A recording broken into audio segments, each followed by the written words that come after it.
మా మంగమాయ పిల్లడు పక్కనే ఉంటాడమ్మ పట్టించుకో। দক্ষিণী সিনেমা মানেই শক্তিশালী গল্প, দুর্দান্ত অ্যাকশন, আর সেই সঙ্গে এক নাম বারবার উঠে আসে, রামচরণ। পর্দায় তিনি দাপুটে আগুন ঝরা একজন নায়ক, কিন্তু পর্দার বাইরের রামচরণ তিনি শৃঙ্খলা, আত্মনিয়ন্ত্রণ আর কঠোর পরিশ্রমের এক জীবন্ত উদাহরণ।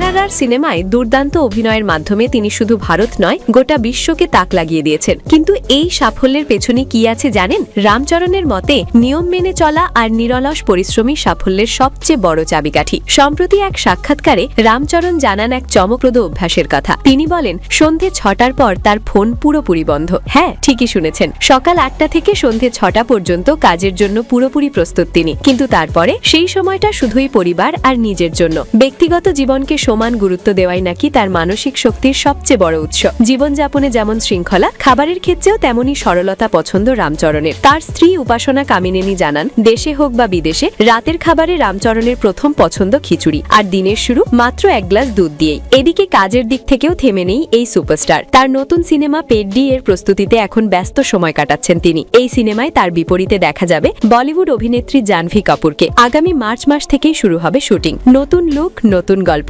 রামচরণকে এবার একেবারে নতুন রূপে দেখার অপেক্ষায় মুখিয়ে আছেন ভক্তরা। শৃঙ্খলায় যদি সাফল্যের চাবিকাঠি হয়, তাহলে রামচরণ তার নিখুঁত উদাহরণ।